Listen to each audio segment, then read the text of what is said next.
Sejarah Muhammad Hatta dan Sultan Syahrir di Banda Neira berawal dari diasingkannya kedua tokoh tersebut selama 6 tahun, yakni dari tahun 1936 hingga tahun 1942.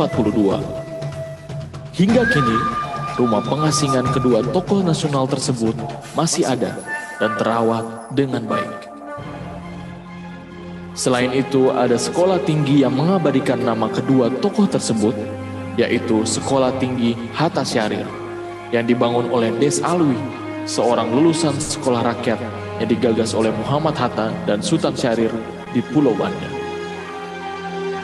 Untuk mengingat kembali perjuangan Muhammad Hatta dan Sultan Syahrir di Pulau Banda Neira, dan sebagai bentuk apresiasi bagi kedua tokoh Indonesia tersebut, maka digagaslah sebuah festival yang bernama Festival Hatta Syahrir. Festival ini sendiri merupakan acara yang mengangkat sejarah dan pariwisata Pulau Banda untuk dikenal lebih jauh kepada masyarakat luas, tak hanya di Nusantara, tetapi juga mancanegara. Assalamualaikum warahmatullahi wabarakatuh. Salam sejahtera untuk kita sekalian. Om Swastiastu, Namo Buddhaya, salam kebajikan. Pemaparan dari narasumber kita yaitu Dr. Muhammad Farid MSos. Beliau saat ini menjabat sebagai Ketua atau Rektor STP STKIP Hatta Syahrir Banda. Sejak tahun 2006, beliau aktif menulis baik buku maupun artikel jurnal nasional dan internasional terkait dengan sejarah Banda. Dan karya beliau yang terbaru adalah bukunya berjudul Tanah Banda, penerbit Prenada Media Group tahun 2021.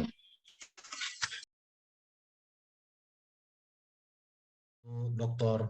Muhammad Farid MSos. Saya persilakan. Baik, terima kasih. Assalamualaikum 20 menit dari sekarang. Salam hormat kepada Kementerian Pariwisata dan Ekonomi Kreatif, para gubernur yang hadir di ruang Zoom hari ini spesial sekali karena seminar ini ada 2 gubernur hadir, 3 kalau tidak salah. Lalu juga hormat yang sedalam-dalamnya kepada anak-anak proklamator kita, Ibu Mutia Hatta, Ibu Upi, juga penghargaan saya kepada Babe Ridwan, sejarawan. Ini satu kebanggaan bisa berdiskusi langsung dengan Babe di sini. Prof. Mus Huliselan dari Unpati, dan tentu saja panitia lokal, panitia pusat dan panitia lokal, maaf, ya, yang sudah mensukseskan acara ini. Mohon maaf Pak Kepala Dinas Pariwisata, Pak Max Maluku, ya. Mudah-mudahan sehat-sehat Pak. Baik, seminar ini saya anggap spesial sekali, istimewa karena bukan hanya diselenggarakan menyambut kemerdekaan RI, tapi juga hari ini tepat hari di mana lahirnya Bung Hatta. 12 Agustus 1902 yang lalu itu Hatta lahir, dan saya senang sekali karena ini bisa diselenggarakan pada hari ini. Dan tentu saja spesial juga buat kita di Kampus Hatta Syahrir karena bisa ikut terlibat di dalam event yang cukup berkualitas ini, insya Allah. Saya mau mengawalinya begini, baru 2 minggu yang lalu saya diwawancarai oleh kawan-kawan Permias DC. Permias itu Persatuan Mahasiswa Indonesia Amerika Serikat di Washington DC. Mereka bikin semacam diskusi yang mereview satu film, judulnya Bung di Banda. Itu disutradarai oleh Bung Sergi Sutanto. Cerita film itu bercerita tentang tokoh-tokoh nasional kita yang dibuang di Banda Neira. Jadi ada Cipto Mangunkusumo, ada Iwa, ada Bung Hatta, dan tentu saja juga Syahrir. Bahkan Syahrir di film itu narasinya lebih ditebalkan oleh sutradara karena memang ingin mengangkat sisi romantika dari Bung Syahrir ya, selama dia dibuang di Banda Neira, dan sumber rujukannya memang surat-surat Bung Syahrir kepada yang saat itu menjadi kekasihnya di Belanda, Maria. Lalu ada pertanyaan menarik dalam diskusi itu. Jadi teman-teman mahasiswa di sana tanya saya, kira-kira apa pelajaran yang bisa diambil oleh mahasiswa atau anak-anak muda hari ini dari teladan Bung Syahrir selama di Banda Neira, merujuk kepada kisah romantika Bung Syahrir. Terus saya langsung menjawab, saya bilang, jangan dikira surat-surat cinta Syahrir itu isinya melulu soal romantika cinta gaya drama Korea. Justru di dalam surat-surat cinta Bung Syahrir itu semacam buku filsafat kecil, atau mungkin kalau mau disebut esai kritik sosial kultural masyarakat kolonial atau masyarakat jajahan pada masa itu. Ya memang tentu aja ada bumbu cinta di situ, tapi Syahrir tetap mencermati problem atau realitas sosial yang ada. Nah, saya lihat judul seminar ini, romantisme, itu tentu saja bukan romantisme yang dipahami oleh umumnya anak muda ya, tapi romantisme dari kedua tokoh ini sudah tentu adalah, kalau saya pahami, keinginan untuk semacam menguak lagi pikiran-pikiran dan keteladanan kedua tokoh nasional itu, yang kemudian bisa dijadikan pelajaran untuk kejayaan tadi ya, istilahnya jadi romantisme masa lalu dan kejayaan di masa depan. Nah, saya pribadi dalam beberapa riset, salah satunya yang sudah dipublish di jurnal internasional, judulnya Traces of the Socialists in Exile. Itu saya memang memotret dua tokoh ini, teladan-teladan mereka selama di Banda Neira. Saya memilih menyebut keduanya ini lebih ke pendidik ya, jadi pedagog dibanding seorang politisi. Ya memang tentu saja mereka membawa misinya lewat partai politik, bahkan di akhir-akhir karirnya mereka mendirikan partai sendiri. Jadi Bung Hatta mendirikan Partai Demokrasi Islam Indonesia, Bung Syahrir mendirikan Partai Sosialis Indonesia. Tapi saya melihat itu semacam eksperimen saja, jadi eksperimen dari kedua tokoh pendidik ini untuk bagaimana berinvestasi bagi perubahan peradaban Indonesia. Jadi semacam itu instrumen saja, bukan tujuan utama mendirikan partai. Utamanya adalah bagaimana mendidik anak-anak bangsa. Nah, pendidikan yang dimaksud oleh kedua ini sudah tentu pendidikan yang memang betul-betul memerdekakan. Jadi kalau kita lihat esensi dari pikiran-pikiran Bung Hatta dan Syahrir, itu orientasinya pada kemerdekaan jiwa. Jadi tepat sekali tadi Pak Gubernur DKI menyebut tentang gagasan Syahrir dan Hatta yang anti kolonial, fasis, anti fasis, dan juga diulang kembali oleh Ibu Upik tadi, ya, itu memang basis dari pemikiran keduanya. Jadi pendidikan yang betul-betul memerdekakan jiwa bangsa, jiwa anak bangsa dari keterjajahan lah, gitu, kurang lebih seperti itu. Nah, saya kira kita semua sepakat kedua tokoh ini punya andil besar untuk bangsa ini, ya. Wakil Presiden pertama, Perdana Menteri pertama. Tapi jangan salah juga memahami bahwa kedua ini juga sangat kritis terhadap siapapun atau apapun yang bertentangan dengan prinsip hidup. Mereka ini sangat berintegritas, sangat idealis, dan sangat kritis. Jadi saya kira seminar ini juga harus siap ya mendiskusikan tokoh yang begitu kritis terhadap realitas yang ada. Dan menurut saya ini sangat relevan kalau kita mendiskusikan kiprah atau keteladanan dua tokoh ini sambil kita menatap kondisi real pendidikan hari ini. Saya ambil dari sudut pendidikannya saja. Jadi kalau kita menatap realitas pendidikan hari ini dengan kacamata Hatta dan Syahrir, wah luar biasa sekali. Kita akan menemukan satu rumusan-rumusan pikiran yang justru masih up to date, masih sangat dibutuhkan. Nah, saya memilih mengistilahkan paradigma Hatta dan Syahrir itu paradigma pendidikan etik pedagogi. Karena saya lihat dimensi etiknya itu sangat kuat sekali, yang nanti akan saya jelaskan secara cepat-cepat saja, dan dimensi pedagogi.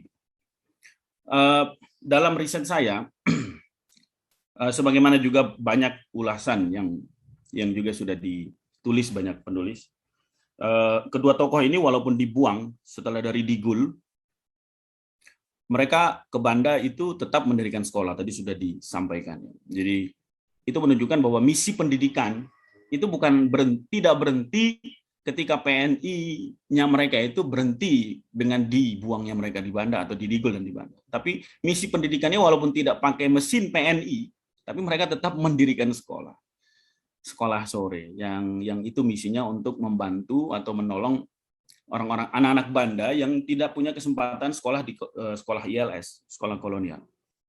Dan disitulah lahir dalam tanda petik sosok Des Alwi yang juga punya peranan sangat penting, yang sekaligus menjadi ketua yayasan warisan budaya, yayasan yang menaungi kampus kami di Banda Neira.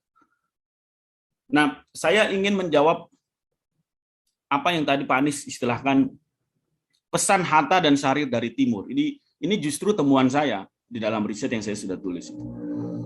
Jadi pesan Hatta dan Syahrir dari Timur itu yang saya sebut misi pendidikan etik pedagogi. Saya mau mulai cepat-cepat soal dimensi etis. Kedua tokoh ini bisa dikategorikan sebagai yang religius tapi substantif. Jadi dimensi etik religiusnya itu ada. Sekalipun mungkin profil Hatta lebih dominan di soal ini. Tapi Syahrir juga cukup toleran terhadap hal-hal yang bersifat religius, ya, bukan yang tahayul tapi yang religius. Banyak yang sudah ditulis oleh Pak Des Alwi almarhum di dalam buku-bukunya bahwa murid-muridnya itu walaupun memang diajarkan ilmu-ilmu modern, sejarah, bahasa Jerman, bahasa Belanda, tapi juga dibolehkan untuk mengaji di guru kampung gitu, di Banda Neira. Tapi pada saat tertentu, saat khususnya untuk menghadapi ujian-ujian, itu keduanya menyarankan untuk fokus untuk menghadapi ujian. Jadi berhenti dulu sebentar mengaji. Itu kan salah satu bukti bahwa moderat, ya, sikap religius tapi substantif, ya.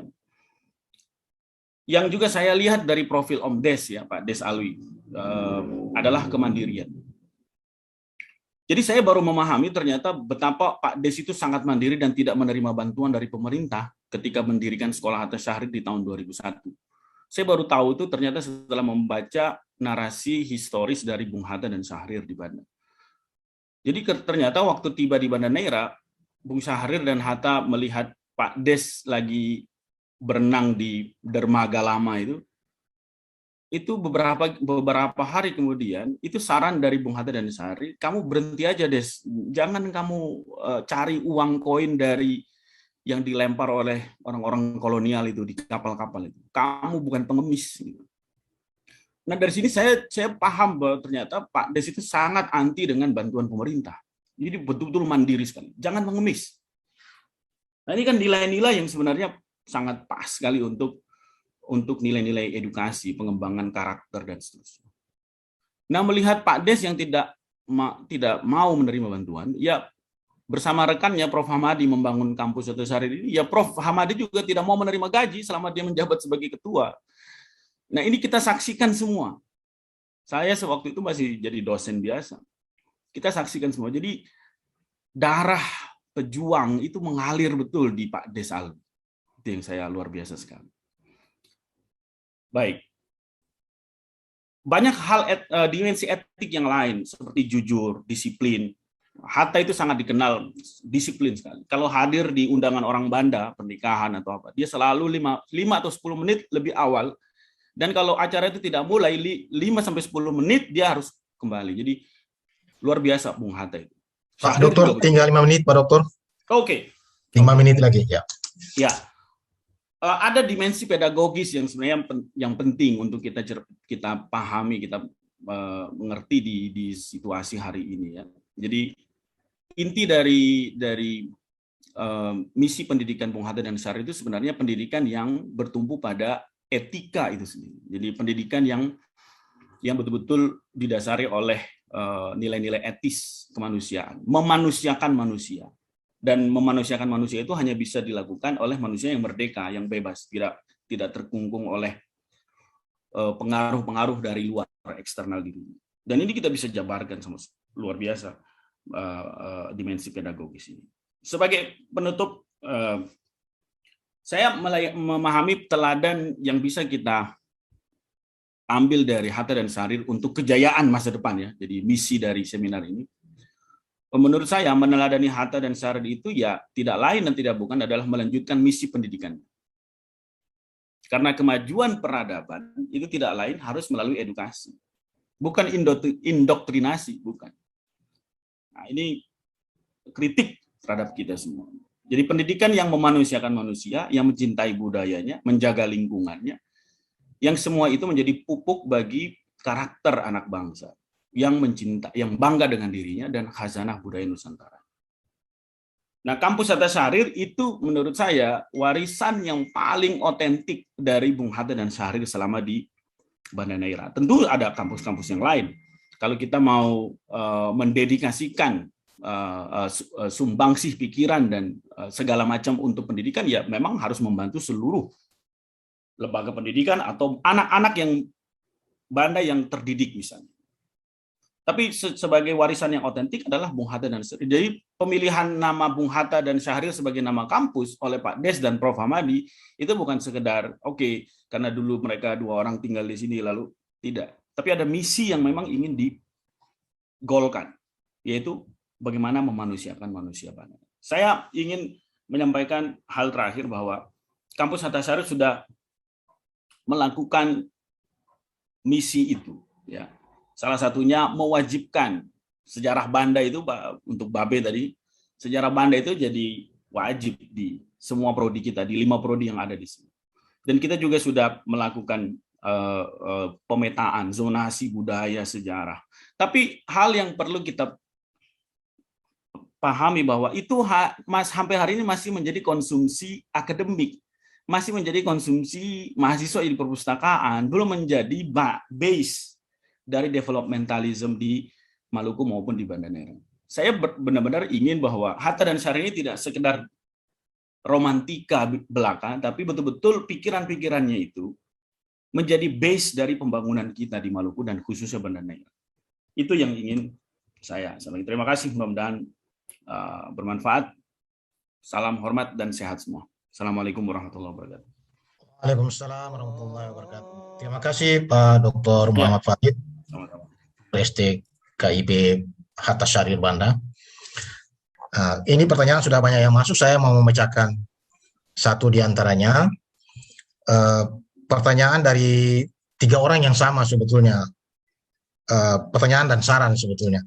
Dari Suraya Ramli, kemudian dari Rusdi, dan juga dari Darmayanti. Ya, ketiganya menyarankan kalau bisa sejarah Banda itu tidak sekedar tuturan-tuturan saja, tapi mungkin dirumuskan dan dimasukkan di dalam kurikulum, baik SD, SMP, sampai dengan perguruan tinggi. Saya kira ini bisa dikomentari, bisa dibahas nanti oleh Pak Dr. Muhammad maupun oleh Pak Mus Mulisela. Kemudian yang berikutnya, pertanyaan dari Kristanta Noya.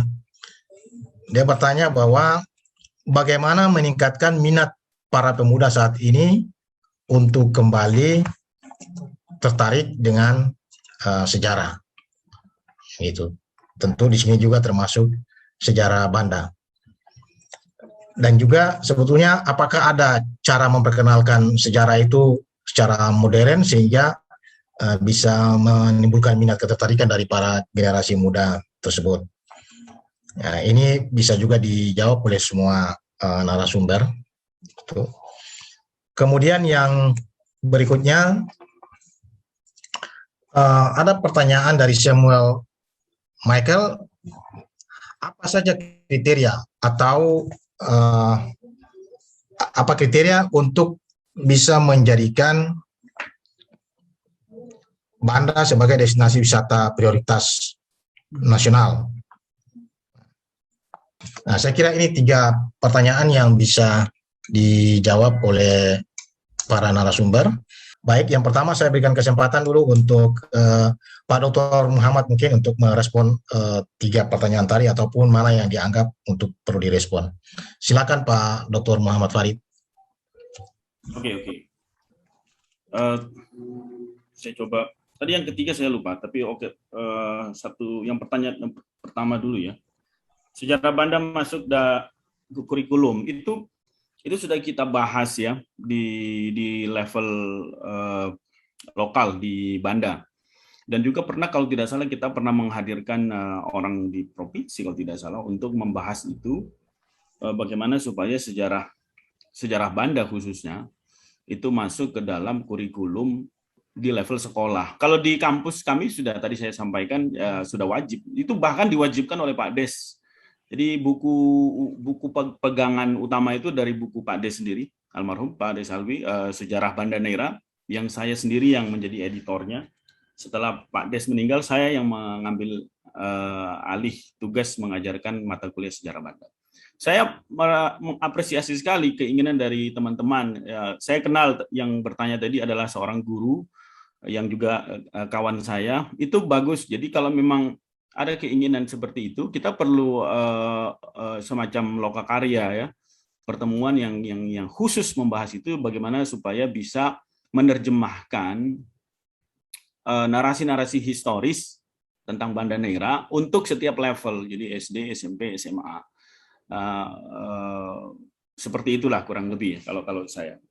Jadi saya sangat berharap ada dukungan dari pemerintah tentunya dengan hal ini, jadi supaya betul-betul membumi, jadi kebijakan ini membumi betul, didukung oleh pemerintah, apakah pemerintah kabupaten maupun pemerintah provinsi.